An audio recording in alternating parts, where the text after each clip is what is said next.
ವಿದ್ಯಾರ್ಥಿಗಳೇ, ಎಲ್ಲರಿಗೂ ನಮಸ್ಕಾರ. Thought for the day. ನಾವು ಜೀವನದಲ್ಲಿ ತುಂಬಾ ಖುಷಿಯಾಗಿರ್ಬೇಕಾದ್ರೆ ಯಾರಿಂದಲೂ ಏನನ್ನೂ ನಿರೀಕ್ಷೆ ಮಾಡಬಾರ್ದು ಅಂತ ಹೇಳ್ತಾ ಮತ್ತೊಮ್ಮೆ ನಿಮಗೆಲ್ಲರಿಗೂ ಯುಗಾದಿ ಹಬ್ಬದ ಹಾರ್ದಿಕ ಶುಭಾಶಯಗಳು. ಸಂಖ್ಯಾಶಾಸ್ತ್ರ ಘಟಕಕ್ಕೆ ಒಟ್ಟು 7 ಅಂಕಗಳಿದ್ದವು. 1 ಅಂಕದ 1 ಪ್ರಶ್ನೆ, 3 ಅಂಕದ 2 ಪ್ರಶ್ನೆಗಳಿರ್ತವು. ಬಹಳ ಸರಳವಾಗಿರ್ತವೆ ಪ್ರಶ್ನೆಗಳು. 3 ಅಂಕದ 1 ಪ್ರಶ್ನೆ, ಈ 3 ಅಂಕದ 1 ಪ್ರಶ್ನೆ ಕೇಳೋದಕ್ಕೆ 3 ಆಯ್ಕೆಗಳಿದಾವೆ. ಅಂದ್ರೆ ಅಥವಾ ಪ್ರಶ್ನೆ ಇರೋದ್ರಿಂದ ನೇರ ವಿಧಾನದಿಂದ ಸರಾಸರಿ ಕಂಡುಹಿಡಿಯೋದು, ಅಥವಾ ಮಧ್ಯಾಂಕ ಕಂಡುಹಿಡಿಯೋದು, ಅಥವಾ ಬಹುಲಕ ಕಂಡುಹಿಡಿಯೋದು. ಈ 3 ಯಾವ್ದಾದ್ರು 2 ಕೊಟ್ಟಿರ್ತಾರೆ. ನೇರ ವಿಧಾನದಿಂದ ಸರಾಸರಿ ಕಂಡುಹಿಡಿಯೋದು ಅಥವಾ ಬಹುಲಕ ಕಂಡುಹಿಡಿಯೋದು, ನೇರ ವಿಧಾನದಿಂದ ಸರಾಸರಿ ಕಂಡುಹಿಡಿಯೋದು ಅಥವಾ ಮಧ್ಯಾಂಕ ಕಂಡುಹಿಡಿಯೋದು. ಈ ತರ ಚಾಯ್ಸ್ ಇರೋದ್ರಿಂದ 3ರಲ್ಲಿ 2 ನೀವು ಪರ್ಫೆಕ್ಟ್ ಮಾಡ್ಕೊಂಡ್ಬಿಟ್ರೆ ಡೆಫಿನೆಟ್ ಆಗಿ 3 ಅಂಕವನ್ನ ತಗೋಬಹುದು. 3 ಕೂಡ ಬಹಳಷ್ಟು ಸರಳ ಇದಾವೆ. ಮೊದಲನೇದು ನೋಡ್ರಿ, ಇದು ಮಾದರಿ ಪ್ರಶ್ನೆ ಪತ್ರಿಕೆ 2ರಲ್ಲಿ ಇರುವಂತಹ ಪ್ರಶ್ನೆ. ಈ ಕೆಳಗಿನ ದತ್ತಾಂಶಗಳಿಗೆ ನೇರ ವಿಧಾನದಿಂದ ಸರಾಸರಿಯನ್ನು ಕಂಡುಹಿಡಿಯಿರಿ. ಒಟ್ಟು 3 ವಿಧಾನಗಳಿದ್ದು ಸರಾಸರಿ ಕಂಡುಹಿಡಿಯೋದಕ್ಕೆ. ನೇರ ವಿಧಾನದಿಂದ ಸರಾಸರಿ ಕಂಡುಹಿಡಿಯೋದು, ಅಂದಾಜು ವಿಧಾನದಿಂದ ಸರಾಸರಿ ಕಂಡುಹಿಡಿಯೋದು ಹಾಗೂ ಹಂತ ವಿಚಲನ ವಿಧಾನ ಅಂತ 3 ವಿಧಾನ ಇದ್ದು. ಅದರಲ್ಲಿ ಈ ವರ್ಷ ಆ 2 ವಿಧಾನವನ್ನು ಕಡಿತಗೊಳಿಸಿರೋದ್ರಿಂದ ಕೇವಲ ನೇರ ವಿಧಾನದಿಂದ ಸರಾಸರಿ ಕಂಡುಹಿಡಿಯೋದು ಮಾತ್ರ ಇರೋದ್ರಿಂದ ನಾವು ನೇರ ವಿಧಾನವನ್ನು ಯಾವಾಗ ಬಳಸ್ತೇವೆ ಅಂದ್ರೆ ಕೊಟ್ಟಿರುವ ದತ್ತಾಂಶಗಳು, ಅಂಕಿ ಸಂಖ್ಯೆಗಳು ಬಹಳ ಚಿಕ್ಕ ಸಂಖ್ಯೆಗಳಿದ್ದಾಗ, ಎಣಿಕೆಗೆ ಸುಲಭವಾಗಿರುವಂತಹ ಸಂಖ್ಯೆಗಳಿದ್ದಾಗ ಮಾತ್ರ ನಾವು ನೇರ ವಿಧಾನದಿಂದ ಬಳಸ್ತೇವೆ. ಆದ್ದರಿಂದ ಇಲ್ಲಿ ಕೊಟ್ಟಿರುವಂತಹ ಸಂಖ್ಯೆಗಳು ಬಹಳ ಚಿಕ್ಕವಾಗಿ ಕೊಟ್ಟಿರ್ತಾರ, ನಾವು ಇನ್ನೂ ಈಸಿಯಾಗಿ ಕ್ಯಾಲ್ಕುಲೇಷನ್ ಮಾಡಬಹುದು. ಈ ತರ ಕೊಟ್ಟಿರ್ತಾರೆ, ವರ್ಗಾಂತರ ಕೊಟ್ಟಿರ್ತಾರ, ಆವೃತ್ತಿ ಕೊಟ್ಟಿರ್ತಾರ. ಈ ದತ್ತಾಂಶ ಬಳಸ್ಕೊಂಡು ನಾವೇನ್ ಮಾಡಬೇಕು, ಸರಾಸರಿ ಕಂಡುಹಿಡಿಯಬೇಕು. ನೇರ ವಿಧಾನದಿಂದ ಸರಾಸರಿ ಕಂಡುಹಿಡಿಯೋ ಸೂತ್ರ x bar is equal to sigma F I X i upon sigma F i. ಈ ಸೂತ್ರ ನೋಡಿದ್ರೆ ಗೊತ್ತಾಗ್ತೈತಿ. ನೆಕ್ಸ್ಟ್ ನಾವ್ ಇನ್ನ 2 ಕಾಲಮ್ ಯಾವ್ದು ಮಾಡ್ಬೇಕನ್ನ. ಈಗ ನೋಡ್ರಿ, ಸಿಗ್ಮಾ ಎಫ್ ಐ ಅಂದ್ರ ಎಫ್ ಐ ಕಾಲಮ್ ಅನ್ನ ಪೂರ್ತಿ ಕೂಡಿಸ್ಬಿಟ್ರ ಸಿಗ್ಮಾ ಎಫ್ ಐ ಆಕತಿ. ಆಲ್ರೆಡಿ ಇದು ಗೊತ್ತಾಯ್ತು. Next F I X I ಗುಣಿಸಿ ಮೇಲೆ ಆ ಕಾಲಮ್ ಅನ್ನ ಕೂಡಿಸಿದ್ರೆ sigma F I X I. ಈಗ ನಮಗೆ ಎಫ್ ಐ ಕಾಲಮ್ ಐತಿ, ಎಕ್ಸ್ ಐ ಕಾಲಮ್ ಅನ್ನ ಕಂಡುಹಿಡಿಬೇಕು. ಎಕ್ಸ್ ಐ ಕಾಲಮ್ ಅಂದ್ರ ವರ್ಗಾಂತರದ ಮಧ್ಯಬಿಂದು. ವರ್ಗಾಂತರದ ಮಧ್ಯಬಿಂದುವನ್ನು ಕಂಡುಹಿಡಿಯೋದು ಹೇಗೆಂದ್ರೆ 1 ರಿಂದ 5 ಐತಲ್ಲ, 1 2 3 4 5 ಕೊಟ್ಟಿರೋ ವರ್ಗಾಂತರ ಈ ತರ ಬರ್ಕೊಂಡು ಮಧ್ಯದಲ್ಲಿರೋ ಸಂಖ್ಯೆಯನ್ನ ಗುರುತು ಮಾಡ್ಕೋಬೇಕು. ಈ ಕಡೆ 2 ಈ ಕಡೆ 2 ಬಿಟ್ರೆ ಮಧ್ಯದಲ್ಲಿರೋ ಸಂಖ್ಯೆ ಯಾವುದು, 3 ಐತಿ. ಅಂದ್ರೆ 1 ರಿಂದ 5 ಈ ವರ್ಗಾಂತರದ ಮಧ್ಯಬಿಂದು ಎಷ್ಟು, 3. ನೆಕ್ಸ್ಟ್ 2ನೇ ವರ್ಗಾಂತರ 5 ರಿಂದ 9, 5 6 7 8 9. ಇಲ್ಲಿ ಮಧ್ಯದಲ್ಲಿರೋ ಸಂಖ್ಯೆ ಈ ಕಡೆ 2 ಈ ಕಡೆ 2 ಬಿಟ್ಟರೆ ಮಧ್ಯದಲ್ಲಿರೋ ಸಂಖ್ಯೆ 7. ಅಂದ್ರೆ 5 ರಿಂದ 9 ಈ ವರ್ಗಾಂತರದ ಮಧ್ಯಬಿಂದು 7. ನೆಕ್ಸ್ಟ್ 9 ರಿಂದ 13, 9 10 11 12 13. 9 ರಿಂದ 13 ಈ ವರ್ಗಾಂತರದಲ್ಲಿ ಮಧ್ಯದಲ್ಲಿರೋ ಸಂಖ್ಯೆ 11 ಐತಿ. ಈ ಕಡೆ 2 ಈ ಕಡೆ 2 ಬಿಟ್ರೆ ಮಧ್ಯದಲ್ಲಿರೋ ಸಂಖ್ಯೆ 11. ಈ ವರ್ಗಾಂತರದ ಮಧ್ಯಬಿಂದು ಎಷ್ಟು, 11. ಈ ತರ ಕಂಡಿಡಿದ್ಮೇಲೆ ಇಲ್ಲಿ ಎಷ್ಟು ಹೆಚ್ಚಾಗ್ತಾ ಹೋಗಿತ್ತು ನೋಡ್ರಿ, 3 4 7 4 11. ಮುಂದಿನ ಆ ತರ ಬರ್ಕೊಂತ ಹೋಗಿ 11 4 15 15 4 19. ಅಥವಾ ನೀವು ಡೌಟ್ ಚೆಕ್ ಮಾಡಿ ನೋಡ್ಬೋದು. ನೆಕ್ಸ್ಟ್ ಯಾವುದು, 13 14 15 16 17. 13 ರಿಂದ 17 ಮಧ್ಯದಲ್ಲಿರೋ ಸಂಖ್ಯೆ 15. ಈ ಕಡೆ 2 ಈ ಕಡೆ 2 ಬಿಟ್ಟರೆ ಎಷ್ಟಾಯ್ತು, 15. ಅಂದ್ರೆ 13 ರಿಂದ 17 ಈ ವರ್ಗಾಂತರ ಮಧ್ಯಬಿಂದು 15. ಈ ತರ ಬಹಳ ಸರಳವಾಗಿ ವರ್ಗಾಂತರ ಮಧ್ಯಬಿಂದು ಕಂಡುಹಿಡಿಯೋದು. ನೆಕ್ಸ್ಟ್ ಎಫ್ ಐ ಐತಿ, ಎಕ್ಸ್ ಐ ಐತಿ. ಇವೆರಡನ್ನ ಗುಣಿಸ್ಬಿಟ್ರೆ F I X I column ಆಕತಿ. F I X I column ಅನ್ನು ಪೂರ್ತಿ ಗುಣಿಸ್ಬಿಟ್ರೆ sigma F I X I. ಗುಣಿಸೋದು ಬಹಳ ಸಿಂಪಲ್ ಗುಣಾಕಾರ. 4 3 12,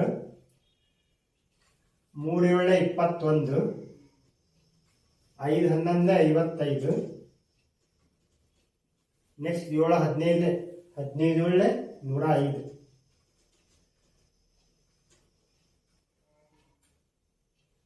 next 1 19 19.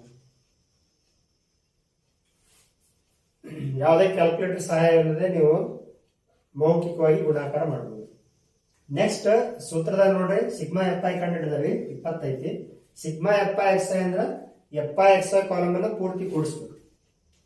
Sigma F I X I 2 1 3 5 8 5 13 9 22 ಕೈಲ 2 1 2 3 5 8 1 9 2 11 ಕೈಲ 1 1 2 ಇವಾಗ ಸೂತ್ರದೊಳಗ ಬೆಲೆ ತುಂಬಿ ಸುಲಭೀಕರಿಸಬೇಕು ನೋಡಿ. ಸೂತ್ರ ಏನೈತಿ? X bar sigma F I X I ಅಂದ್ರೆ 2 ನೆಕ್ಸ್ಟ್ ಸಿಗ್ಮಾ ಎಫ್ ಐ ಅಂದ್ರೆ 20 2 ಮತ್ತು 20 ಸುಲಭೀಕರಿಸಿದ 2 10 20 2 1 0 2 6 12 ನೆಕ್ಸ್ಟ್ 2 5 10 2 5 10 2 3 53 5ರಿಂದ ಭಾಗಿಸ್ಬೇಕು. 53 5 10 50 53 50 ಕಳೆದ್ರೆ 3 ಉಳಿತು. ಪಾಯಿಂಟ್ ಕೊಟ್ಟು 0 ಇಳಿಸ್ಕೊಂಡ್ರೆ 36 5 6 ಅಂದ್ರೆ 10.6.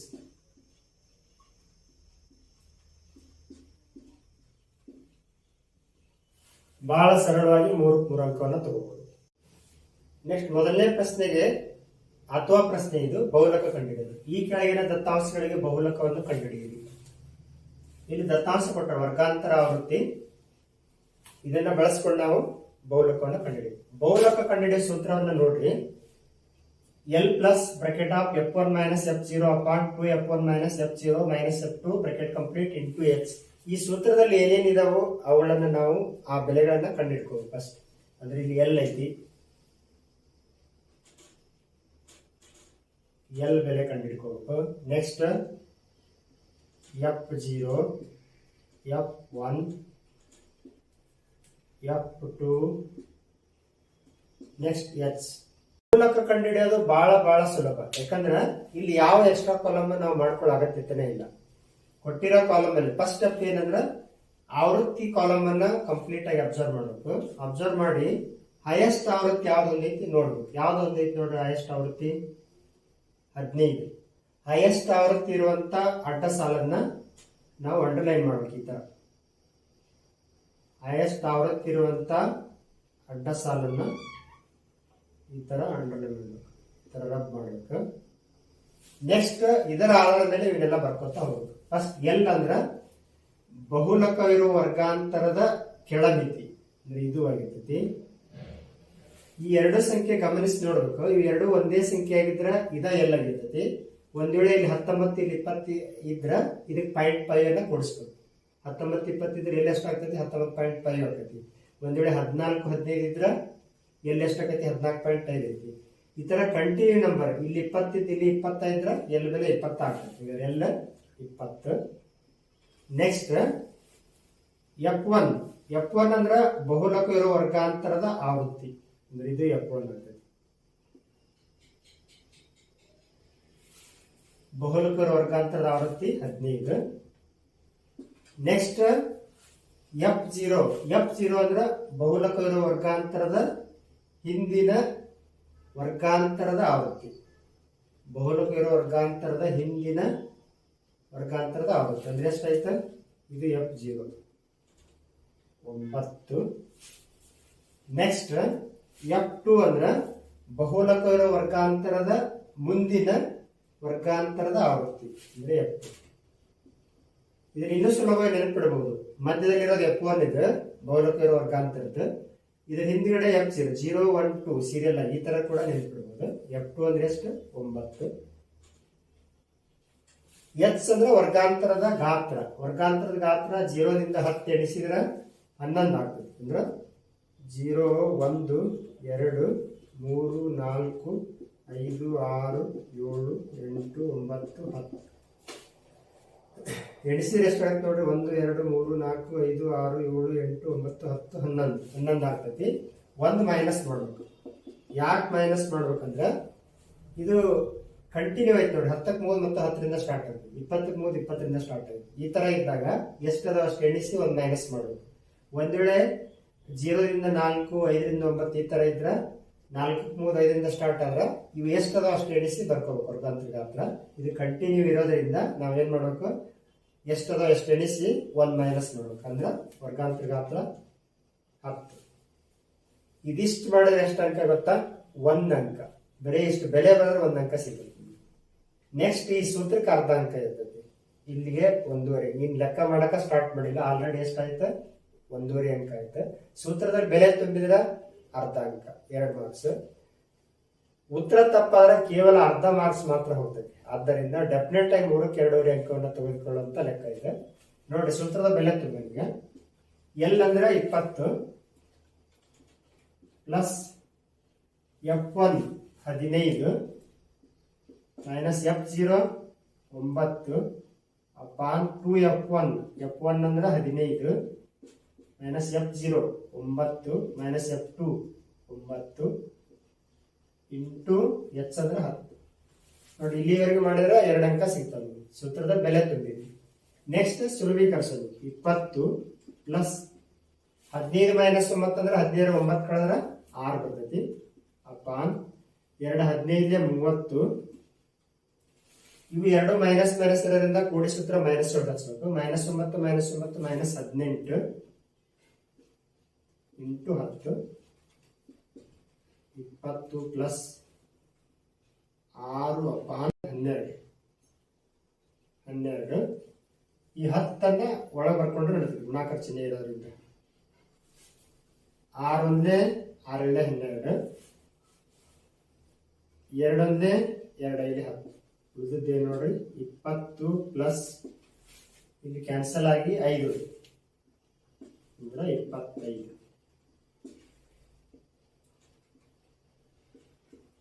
ಬಹುಲಕ 25. ಎಷ್ಟು ಸರಳವಾಗಿ 3 ಅಂಕವನ್ನು ತಗೊಂಡು. ನೆಕ್ಸ್ಟ್ ಥರ್ಡ್ ಟೈಪ್ ಪ್ರಶ್ನೆ. ಈ ಕೆಳಗಿನ ದತ್ತಾಂಶಗಳಿಗೆ ಮಧ್ಯಾಂಕವನ್ನು ಕಂಡುಹಿಡಿಯಿರಿ. ಇಲ್ಲಿ ವರ್ಗಾಂತರ ಮತ್ತು ಆವೃತ್ತಿಯನ್ನು ಕೊಟ್ಟಿದ್ದಾರೆ. ನಾವು ಇದನ್ನು ಬಳಸಿಕೊಂಡು ಮಧ್ಯಾಂಕವನ್ನು ಕಂಡುಹಿಡಿಯಬೇಕು. ಮಧ್ಯಾಂಕ ಕಂಡುಹಿಡಿಯುವ ಸೂತ್ರ L plus bracket of n/2 minus CF upon F bracket complete into H. ಸೂತ್ರದಲ್ಲಿ ಯಾವ್ಯಾವ ಅಂಶಗಳದಾವ ಅನ್ನೋದನ್ನ ನೋಡ್ಬೇಕು. L ಐತಿ, N ಐತಿ, CF F H ಇವುಗಳ ಬೆಲೆಗಳನ್ನ ಕಂಡುಹಿಡ್ಬೇಕು. ಇಲ್ಲಿ ಒಂದೇ ಒಂದು ಎಕ್ಸ್ಟ್ರಾ ಕಾಲಮ್ ರಚನೆ ಮಾಡ್ಕೋಬೇಕು. ದತ್ತಾಂಶದ ಜೊತೆಗೆ ಒಂದೇ ಒಂದು ಎಕ್ಸ್ಟ್ರಾ ಕಾಲಮ್ ಯಾವ್ದಂದ್ರ ಸಂಚಿತ ಆವೃತ್ತಿ. ಇಂಗ್ಲಿಷ್ ಒಳಗೆ ಇದನ್ನ ಕ್ಯುಮ್ಯುಲೇಟಿವ್ ಫ್ರೀಕ್ವೆನ್ಸಿ CF ಅಂತ ಕರೀತಾರ. ಇದನ್ನ ಕಂಡುಹಿಡಿಯೋದು ಬಹಳ ಸರಳ. ಆವೃತ್ತಿ ಕಾಲಮ್ ಇರ್ತೈತಲ್ಲ, ಮೊದಲನೇ ಸಂಖ್ಯೆ ಆಸ್ ಇಟ್ ಈಸ್ ಬರೀಬೇಕು. ನೆಕ್ಸ್ಟ್ ಇದನ್ನ ಕೂಡಿಸಿ ಇಲ್ಲಿ ಬರೀಬೇಕು. 4 5 9. ನೆಕ್ಸ್ಟ್ ಇವು 3 ಕೂಡಿಸಿ ಇಲ್ಲಿ ಬರೀಬೇಕು. ಅಥವಾ ಇದನ್ನ ಕೂಡಿಸಿ ಇಲ್ಲಿ ಬರೀಬೇಕು. 9 13 22. 22 20 42. 42 14 56. 56 8 64. 64 4 68. ಇಲ್ಲಿ ನಾವು ಫಸ್ಟ್ N ಕಂಡು ಹಿಡ್ಕೊಂಡಿರ್ಬೇಕು. N ಕಾಲಮ್, F ಕಾಲಮ್ ಅನ್ನ ಪೂರ್ತಿ ಕೂಡಿಸಿರ N ಅಂತ ಕರಿತೀವಿ. 4 5 9 9 13 22 22 20 42. 42 14 56. 56 8 64 4 68. ಈಗ ಎಷ್ಟು ಬಂದಿರ್ತೈತಿ ಕೊನೆ ಸಂಖ್ಯೆ ಅಷ್ಟು ಬರ್ಬೇಕು. ನೆಕ್ಸ್ಟ್ ಈಗ ಏನ್ ಮಾಡ್ಬೇಕಂದ್ರ n/2 ಕಂಡುಹಿಡಿಬೇಕು. N ಅಂದ್ರೆ 68 ಐತಿ. ಅಪಾನ್ 2 ಅಂದ್ರೆ ಎಷ್ಟಾಗುತ್ತೆ ನೋಡ್ರಿ. 2 ಒಂದೇ 2 34. 34ನೇ ಇಲ್ಲಿ ಎಷ್ಟು ಬರ್ತೈತಿ n/2. ಅದನ್ನ ಸಂಚಿತ ಆವೃತ್ತಿ ಕಾಲಮ್ ಒಳಗೆ ನೋಡ್ಬೇಕು. 34ನೇ ಎಷ್ಟು ಬರ್ತೈತಿ ನೋಡ್ರಿ. ಇದ್ರೊಳಗ 22ಕ್ಕಿಂತ ಹೆಚ್ಚು 34 ಅಂದ್ರ ಇಲ್ಲಿ ಬರ್ತೈತಿ. ಈ ಅಡ್ಡ ಸಾಲನ್ನ ನಾವು ಮಾರ್ಕ್ ಮಾಡ್ಬೇಕು. ಈ ತರ ಈ ಅಡ್ಡ ಸಾಲನ್ನ ನಾವು ಏನ್ ನೋಡಬೇಕಂದ್ರ ಮಾರ್ಕ್ ಮಾಡ್ಬೇಕು. ಮಾರ್ಕ್ ಮಾಡಿ ಇದರ ಆಧಾರದ ಮೇಲೆ ನಾವು L F H ಕಂಡುಹಿಡಿತೇವೆ. L ಅಂದ್ರ ಮಧ್ಯಾಂಕ ಇರೋ ವರ್ಗಾಂತರದ ಕೆಳಮಿತಿ ಅಂದ್ರೆ ಇದು. ಈಗಾಗಲೇ ಹೇಳಿದಂಗ ಇಲ್ಲಿ 2 ಸಂಖ್ಯೆ ಸೇಮ್ ಇದ್ರೆ ಇದೇ ಎಲ್ಲ ಇರ್ತೈತಿ. ಒಂದ್ ವೇಳೆ ಇದ್ರ ಮುಂದಿನ ಸಂಖ್ಯೆ ಆಗಿದ್ರೆ ಇದಕ್ಕ 0.5 ಕೂಡಿಸ್ಬೇಕು.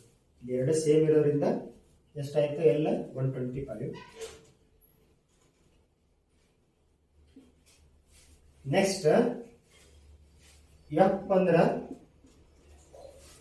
ಮಧ್ಯಾಂಕ ಇರುವ ವರ್ಗಾಂತರದ ಆವೃತ್ತಿ. F ಅಂದ್ರೆ ಮಧ್ಯಾಂಕ ಇರುವ ವರ್ಗಾಂತರದ ಆವೃತ್ತಿ 20. ನೆಕ್ಸ್ಟ್ CF ಅಂದ್ರ ಮಧ್ಯಾಂಕ ಇರುವ ವರ್ಗಾಂತರದ ಹಿಂದಿನ ವರ್ಗಾಂತರದ ಸಂಚಿತ ಆವೃತ್ತಿ ಅಂದ್ರೆ ಇದು. ಸಿ ಎಫ್ ಅಂದ್ರೆ ಮಧ್ಯಾಂಕರ ವರ್ಗಾಂತರದ ಹಿಂದಿನ ವರ್ಗಾಂತರದ ಸಂಚಿತ ಅವಧಿ ಅಂದ್ರೆ 22. ನೆಕ್ಸ್ಟ್ ಯಾವ್ದು ಉಳಿತು? ಎಚ್ ವರ್ಗಾಂತರದ ಗಾತ್ರ 65ರಿಂದ 85 ಎಣಿಸಿದ್ರೆ ಎಷ್ಟಾಗ್ತೈತಿ? 21 ಆಗ್ತೈತಿ. ಒಂದು ಮೈನಸ್ ಮಾಡೋದು, ಯಾಕಂದ್ರೆ ಇಲ್ಲಿ 85 3 ಮತ್ತೆ 85ರಿಂದ ಸ್ಟಾರ್ಟ್ ಐತಿ, ಡಬಲ್ ಸರಿ ಎಣಿಸ್ದಂಗೆ ಆಗ್ತೈತಿ. ಈ ತರ ಇದ್ದಾಗ ವರ್ಗಾಂತರದಲ್ಲಿ ಎಷ್ಟಿರ್ತೋ ಅಷ್ಟು ಎಣಿಸಿ ಒಂದು ಮೈನಸ್ ಮಾಡೋದು, 21 ಆಗ್ತೈತಿ. ಒಂದು ಮೈನಸ್ ಮಾಡಿದ್ರೆ 20. ಎಲ್ಲ ಬೆಲೆಗಳನ್ನ ಸೂತ್ರದಲ್ಲಿ ತುಂಬ. ಎಲ್ ಅಂದ್ರ 125,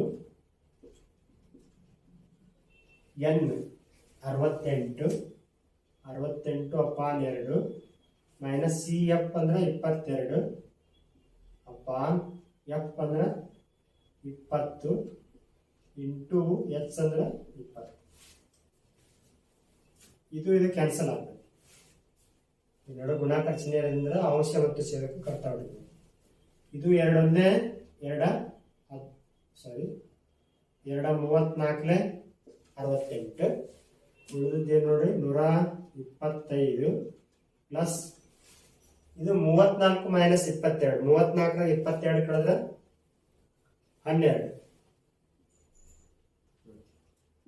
ಇವೆರಡು ಪ್ಲಸ್ ಪ್ಲಸ್ ಇರೋದ್ರಿಂದ ಕೂಡಿಸ್ಬೇಕು. 125ಕ್ಕೆ 12 ಕೂಡಿಸಿದ್ರೆ 137.